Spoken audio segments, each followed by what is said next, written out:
Chapter 4. The Kitchen Throne. The kitchen became a battlefield, not the kind with shouting and broken plates, the quiet kind, the kind where power was measured in teaspoons of salt and who held the wooden spoon. From the outside, it looked ordinary. A clean counter, organized cabinets, the faint aroma of spices lingering in the air. But inside that space, tension lived like steam trapped beneath a lid. Tanuke claimed the kitchen without announcing it. She didn't say, "This is mine." She simply acted like it was.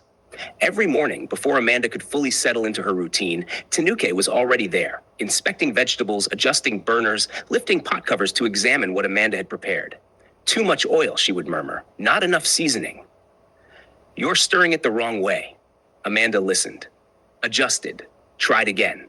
If the salt was too much, Amanda was careless. If the pepper was too little, Amanda was incompetent. If the stew simmered too long, she was wasteful. If it didn't simmer enough, she was impatient. There was no balance that pleased Tanuke fully, and the corrections were never framed as suggestions. They were verdicts. One evening, Amanda decided to cook a meal her own way, a recipe her mother had taught her. It was something she loved, something warm and comforting. As she chopped onions, she felt almost peaceful. Maybe tonight would be different. Maybe Stephen would taste it and smile in that familiar way that once made her heart skip. Tanuke entered the kitchen mid-preparation. "What are you cooking?" Amanda turned gently. "It's something my mom used to make. I thought Stephen might like to try it." Tanuke's expression tightened slightly. "Did he ask for it?" "No, but I thought." "You don't experiment in a husband's house," Tanuke interrupted. "Men like consistency." Amanda felt the joy drain from her chest. "I just wanted to add variety." Tanuke stepped closer, lifted the spoon, tasted the sauce, and frowned.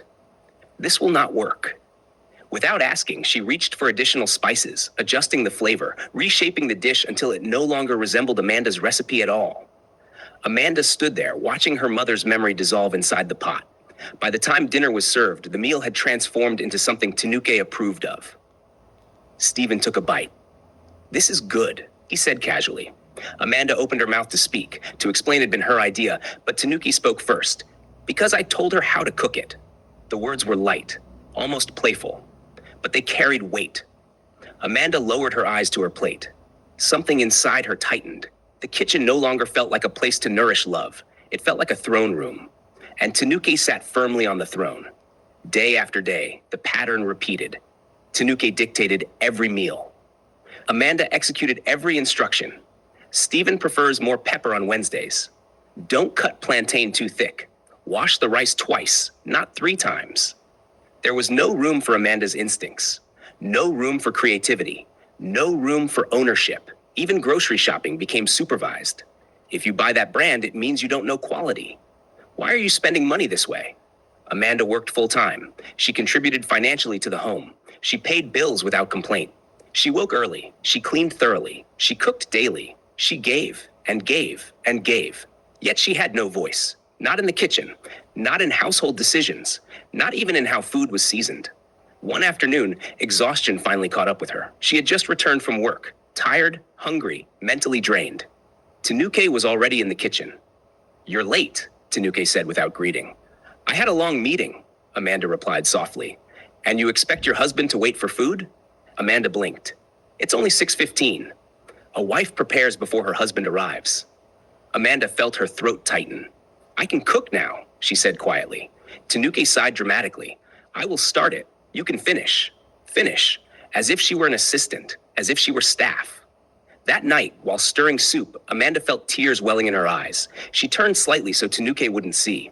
She remembered how, before marriage, she loved cooking. It relaxed her. It felt creative, expressive. Now it felt like a test she was constantly failing. She missed her mother's kitchen, where mistakes were laughed off and flavors were adjusted together. Here, mistakes were character flaws.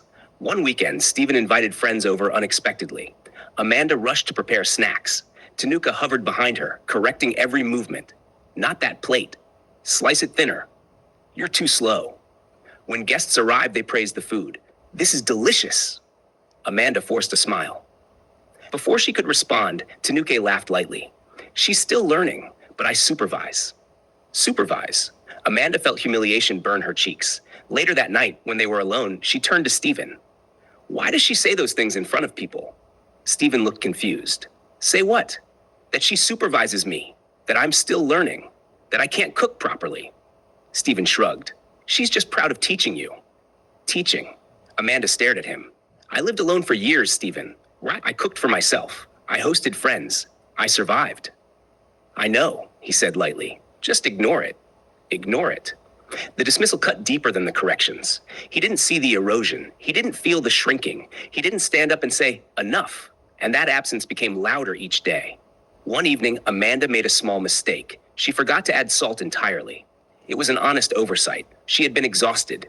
Tanuke tasted it and set the spoon down sharply. This is unacceptable. I'm sorry, Amanda whispered. Sorry does not feed a husband. Stephen sat at the table silently. Amanda looked at him. She waited. Just one word. Just one small defense. But he focused on his plate. And in that silence, something in Amanda's spirit broke quietly. The kitchen throne remained occupied, and she remained beneath it. She began to dread cooking, dread dinner, dread the smell of spices that once comforted her. Because each aroma now carried anxiety. Each pot simmered with tension. Each meal felt like a performance. She found herself hesitating before speaking in the kitchen, asking permission to try new recipes, double-checking salt levels obsessively, second-guessing her instincts. Her confidence eroded slowly, like water wearing down stone. And the most painful part? She was not incapable. She was controlled. Late one night, Amanda stood alone in the dark kitchen. The house was quiet. Even Tanuki had gone to bed. She ran her fingers along the counter. This is my home too, she whispered. But the words felt fragile, because in practice, it did not feel that way. The kitchen, the heart of the home, had become a symbol, not of nourishment, not of partnership, but of hierarchy. Tanuki above, Amanda beneath, and Stephen in between, choosing comfort over courage. Amanda leaned against the counter and allowed herself to cry silently, not because of salt, not because of pepper, but because of erasure. Because day by day, meal by meal, her voice was being removed from her own marriage. She contributed financially, she worked, she cleaned, she cooked, she respected, she endured. Yet she had no authority, no recognition, no protection. And Stephen never once said, enough. Not when her recipes were taken over, not when she was corrected publicly, not when her effort was diminished, not when her dignity was chipped away in teaspoons. The battlefield remained quiet, but Amanda was wounded. And the throne in the kitchen remained occupied, firmly, confidently, by a woman who had no intention of stepping down. As Amanda wiped her tears and turned off the light, one truth settled heavily in her chest. This was no longer about food. It was about power, and she was losing herself in the process.